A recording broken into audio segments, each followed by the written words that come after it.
Chicken খেতে মোটামুটি সকলেই বেশি ভালোবাসে, বাচ্চা থেকে বড় সকলেরই চিকেন পছন্দ। আজকে আমি এনেছি কিছু বোনলেস চিকেন। এবার এটাকে গ্রিন চিলি চিকেন বানাবো। সবার প্রথমে আমি ধনে পাতা আর কাঁচা লঙ্কা পেস্ট করে দিয়ে নিচ্ছি।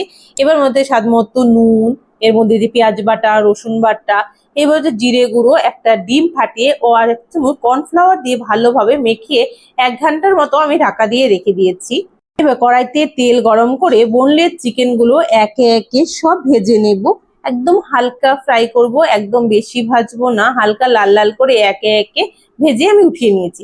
ওই তেলের মধ্যেই আদা রসুন বাটা, ধনে পাতা বাটা, তার মধ্যে দিয়ে দিয়েছি টুকরো টুকরো কেটে রাখা ক্যাপসিকাম আর পেঁয়াজ কুচি। তোমরা চাইলে টমেটো দিতে পারো, কিন্তু আমার পরিবারের টমেটোটা খেতে বেশি পছন্দ করে না, তাই আমি টমেটোটা দেইনি।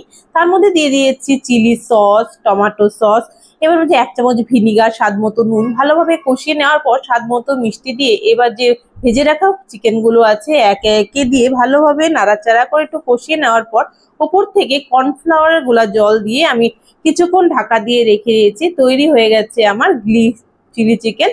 তোমরা চাইলে একবার এভাবে বানিয়ে দেখতে পারো, খেতে ভালো।